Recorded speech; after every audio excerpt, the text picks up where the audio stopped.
നമസ്കാരം. കഴിഞ്ഞ ദിവസം അതായത് ഡിസംബർ 5-ാം തീയതി എറണാകുളത്തെ തൃക്കാക്കര നഗരസഭയിലെ 25-ാമത്തെ വാർഡിൽ അവിടുത്തെ സ്ഥാനാർത്ഥിയായിട്ട് മത്സരിക്കുന്നത് ഒരു തോമസ് ചേട്ടനാണ്. അദ്ദേഹം NDA BJPയുടെ സ്ഥാനാർത്ഥിയാണ്. അദ്ദേഹത്തിൻ്റെ ചിഹ്നം താമര ചിഹ്നമാണ്. അപ്പോൾ കഴിഞ്ഞ ദിവസം വെള്ളിയാഴ്ചയാണ്. അപ്പോൾ അവിടെ ആ 25-ാം വാർഡിൽ ഉള്ള ആ പരിധിയിലുള്ള ഒരു മുസ്ലിം പള്ളിയുടെ മുന്നിൽ അദ്ദേഹത്തിൻ്റെ തെരഞ്ഞെടുപ്പ് പ്രചരണം നടത്തിക്കൊണ്ടിരിക്കുകയാണ്. സ്വാഭാവികമായിട്ടും വെള്ളിയാഴ്ചയാണല്ലോ, ജുമ്മയൊക്കെ കഴിഞ്ഞിട്ട് ഇറങ്ങി വരുമ്പോൾ അദ്ദേഹം ആ നാട്ടുകാരനാണ്, അവിടെ പരിചയമുള്ള പല മതസ്ഥരായിട്ടുള്ള ആളുകളും കാണും. അപ്പോൾ ജനാധിപത്യ രാജ്യത്ത് ഇവിടെ രജിസ്റ്റർ ചെയ്യപ്പെട്ടിട്ടുള്ള നിയമപരമായി പ്രവർത്തിക്കാൻ ഒരു തടസ്സവുമില്ലാത്ത ഏതൊരു പാർട്ടിക്കും ഇന്ത്യയിൽ എവിടെ വേണമെങ്കിലും അവരുടെ തെരഞ്ഞെടുപ്പ് പ്രചരണം നടത്താം. ഇപ്പോൾ പള്ളിക്കകത്തോ അല്ലെങ്കിൽ ക്ഷേത്രത്തിനകത്തോ അതുപോലുള്ള അകത്തേക്ക് കടക്കത്തില്ല. അത് സ്വാഭാവികമായിട്ടും അതൊരു പാർട്ടിക്കാരും ചെയ്യാത്ത കാര്യമാണ്. അത് നമുക്കറിയാവുന്ന കേസാണ്. ഇത് അദ്ദേഹം പള്ളിക്കകത്തോട്ട്, പള്ളി കോമ്പൗണ്ടിനകത്തല്ല, പള്ളിക്ക് പുറത്താണ്. അവിടെ പള്ളി പിരിഞ്ഞ് വരുമ്പോൾ ആളുകളെ അദ്ദേഹത്തിൻ്റെ പരിചയക്കാർ കാണും. അവർക്കൊക്കെ ഈ നോട്ടീസ് കൊടുക്കാനും വോട്ട് ചോദിക്കാൻ വേണ്ടി നിന്നായിരിക്കാം. പക്ഷേ അദ്ദേഹത്തിന് അതിൻ്റെ മുന്നിൽ നിന്ന് പോലും ഓടിച്ചു വിടുന്ന ഒരു വീഡിയോ ഞാൻ കഴിഞ്ഞ ദിവസം ചെയ്തിരുന്നു. അത് ഞാൻ ഇനിയും ഒരിക്കൽ കൂടെ കാണിക്കാം. അതൊരു SDPI മുൻ PFIക്കാരനായിരുന്നു. ഇപ്പോൾ ആ PFI നിരോധിച്ചുകൊണ്ട് SDPIക്കാരനടുത്ത് നടക്കുന്ന 1-2 പേരാണ് ഇദ്ദേഹത്തിനോട് ഈ NDA BJPയുടെ നോട്ടീസൊന്നും ഇവിടെ കൊടുക്കാൻ പാടില്ല എന്ന് പറഞ്ഞുകൊണ്ട് എതിർക്കുകയും വേണമെങ്കിൽ വീടുകളിൽ കൊടുത്തോ എന്ന് ആദ്യം പറയുകയും പിന്നെ തുടർന്ന് അദ്ദേഹം ഇവരോട് ഉടക്കിനൊന്നും പോവാതെ അദ്ദേഹം വളരെ ശാന്തമായിട്ടാണ് സംസാരിക്കുന്നത്. രാഷ്ട്രീയമല്ലേ, നമുക്ക് ആരെയും കാണാമല്ലോ എന്നൊക്കെ അദ്ദേഹം വളരെ മര്യാദയ്ക്ക് പറയുന്നുണ്ട്. അതൊന്നും പറ്റില്ല, നാളെ ബാബറി ദിനമാണ്, അതിൻ്റെ തലേദിവസം തന്നെ നിങ്ങൾക്ക് ഇത് കൊണ്ട് കൊടുക്കാൻ എങ്ങനെ തോന്നി എന്ന് ചോദിക്കുന്നുണ്ട്. അപ്പോൾ ഇവരുടെ പ്രശ്നം എന്താണെന്ന് വെച്ച് കഴിഞ്ഞാൽ ഇവർ ഈ BJP NDA എന്ന് വിചാരിച്ചപ്പോൾ തന്നെ അതൊരു ഹൈന്ദവ നാമധാരിയായിരിക്കും ഈ സ്ഥാനാർത്ഥി എന്ന ധാരണയിലാണ്. എത്രമാത്രം അന്യമത വിരോധം അവൻ്റെ മനസ്സിൽ കിടക്കുന്നത് എന്ന് ഓർക്കണം. പക്ഷേ ആ സ്ഥാനാർത്ഥിയുടെ പേര് തോമസ് എന്നാണ്. അദ്ദേഹം ഒരു ക്രിസ്ത്യാനിയാണ് എന്ന് ഓർക്കുക. അദ്ദേഹവും അദ്ദേഹത്തിൻ്റെ കൂടെ മറ്റൊരാൾ മാത്രമാണ് ഉണ്ടായിരുന്നത്. പക്ഷേ സംസാരിക്കുന്നതൊക്കെ അദ്ദേഹമാണ്. അദ്ദേഹം വളരെ താഴ്മയോട് പറയുന്നുണ്ട്, ഞങ്ങൾക്ക് വേർതിരിവൊന്നുമില്ല എന്ന് പറയുമ്പോൾ ആ സുഡാപ്പി പറയുന്നത് കൃത്യമായിട്ട് പറയുന്നു, ഞങ്ങൾക്ക് വേർതിരിവുണ്ട് എന്ന് പറയുന്നു. ഇവിടെ ആരാണ് യഥാർത്ഥത്തിൽ സമൂഹത്തിൽ വേർതിരിവുണ്ടാക്കുന്നത് എന്ന് ഈ ഒരൊറ്റ വാക്കിൽ, ഒരൊറ്റ വാചകത്തിൽ നിന്ന് തന്നെ വ്യക്തമാണ്.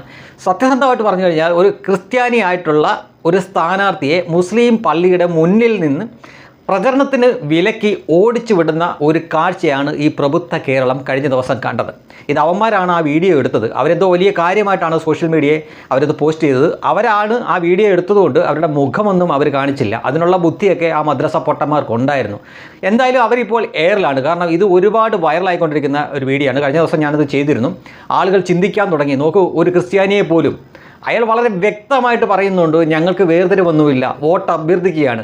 വോട്ട് നിങ്ങൾക്ക് ചെയ്യാതിരിക്കാം, അത് നിങ്ങളുടെ സ്വാതന്ത്ര്യമാണ്. പക്ഷേ വോട്ട് ചോദിക്കുക എന്നത് ഞങ്ങൾ ചെയ്യേണ്ട ഒരു കാര്യമാണ്. അതാണ് ചെയ്യുന്നത്. അപ്പോൾ ഇതേപോലെ മുസ്ലിം ലീഗുകാരുടെ സ്ഥാനാർത്ഥികളൊന്നും ഞങ്ങളുടെ ഒന്നും വീടുകളിൽ വരണ്ട എന്ന് ഈ BJPക്കാരും അല്ലെങ്കിൽ അതുപോലുള്ള ഹൈന്ദവരും ക്രിസ്ത്യാനികളൊക്കെ തീരുമാനിച്ചാൽ ഇവിടെ ഈ ജനാധിപത്യവും ഈ വോട്ടെടുപ്പും ഒക്കെ സുഗമമായി നടക്കുമെന്ന് തോന്നുന്നുണ്ടോ? എന്താ ഇവന്മാർ ഇത്രയും പൊട്ടന്മാരും കിഴങ്ങന്മാരുമാണോ എന്നാണ് ചോദിക്കേണ്ടത്.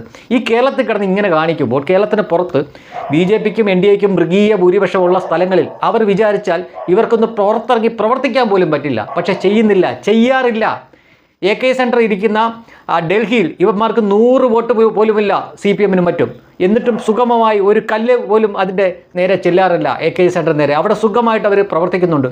അപ്പോൾ യഥാർത്ഥത്തിൽ ജനാധിപത്യ രീതിയിൽ ഇവിടെ പ്രവർത്തിക്കുന്നത് BJPയും NDAയും തന്നെയാണ് എന്ന് പറയേണ്ടിയിരിക്കുന്നു. ഇവനൊക്കെ കുറച്ച് സ്വാധീനമുള്ള സ്ഥലത്ത് ഇതാണ് കാണിക്കുന്നത്. ഒരു ക്രിസ്ത്യാനിയായിട്ടുള്ള ഒരു സ്ഥാനാർത്ഥിയോട് പോലും ഈ മുസ്ലിം പള്ളിക്ക് മുന്നിൽ നിങ്ങൾ വന്ന് വോട്ട് ചോദിക്കേണ്ട എന്ന് പറയാനായിട്ട് മുസ്ലിം പള്ളിക്ക് മുന്നിലുള്ള റോഡെല്ലാം ഇവൻ്റെ ബാപ്പമാർ പണിതിട്ടിരിക്കുന്നതാണോ? അല്ലല്ലോ. ഇത് ഇന്ത്യയല്ലേ, അല്ലാതെ പാകിസ്ഥാനോ സിറിയോ ഒന്നും അല്ലല്ലോ. പള്ളിക്കകത്ത് വന്ന് ചോദിച്ചാലൊക്കെ നിങ്ങൾക്കതിനെ എതിർക്കാം. ഇതൊരു ആരാധനാലയമാണ്, അത് ശരിയല്ല എന്ന് പറയാം. പക്ഷേ പള്ളി കോമ്പൗണ്ടിന് പുറത്ത് ഏത് പാർട്ടിയും, ഇവിടെ നിയമപരമായി അംഗീകാരമുള്ള ഏതൊരു പാർട്ടിക്കും വോട്ട് ചോദിക്കാം. വോട്ട് കൊടുക്കണോ വേണ്ടയോ എന്ന് നിങ്ങൾക്ക് തീരുമാനിക്കാം.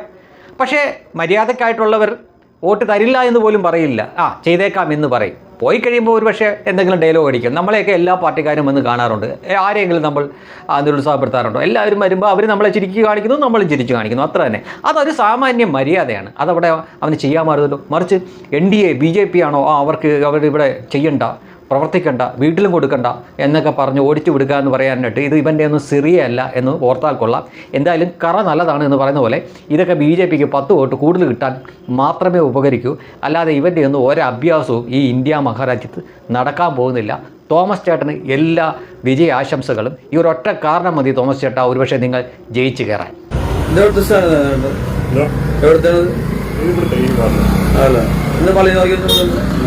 ഇവിടെ സപ്ലൈ ചെയ്യാൻ ഈ പള്ളിനെ ബാധിക്കുന്നതിനല്ലേ? ഇല്ല, അങ്ങനെയില്ല.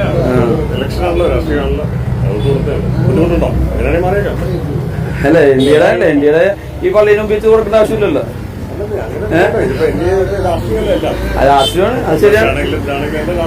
അത് BJP ഉപയോഗിച്ച് കൊടുക്കേണ്ട ആവശ്യമൊന്നുമില്ലല്ലോ പള്ളികൾ. ഇന്ത്യയുടെ പ്രത്യേകിച്ച് പറഞ്ഞു. അല്ല, മുസ്ലിം പള്ളിയല്ല, അപ്പൊ അതിന് ഉപയോഗിച്ച് കൊടുക്കേണ്ട ആവശ്യമില്ലെന്ന് പറയുന്നത്. അത്രേ ഉള്ളൂ. ഞങ്ങൾ കാണുന്നുണ്ട് അങ്ങനെ കേട്ടോ. ഞങ്ങൾക്കുണ്ട്. നിങ്ങൾ ഈ പള്ളി ബാബിനോസ് പൊളിച്ചതിന്റെ തലേന്ന് നിങ്ങൾ ഈ നോട്ടീസ് കൊടുക്കണം. നിങ്ങൾ അത് ഓർക്കണം കേട്ടോ. നാളെ ബാബിനോസ് പൊളിച്ചതിന് തന്നെ കേട്ടാ. വീടുകളിൽ കൊണ്ട് കൊടുത്ത് ഇവിടെ പള്ളിനെ വയ്ച്ചു കൊടുക്കേണ്ട ആവശ്യമൊന്നുമില്ല കേട്ടാ.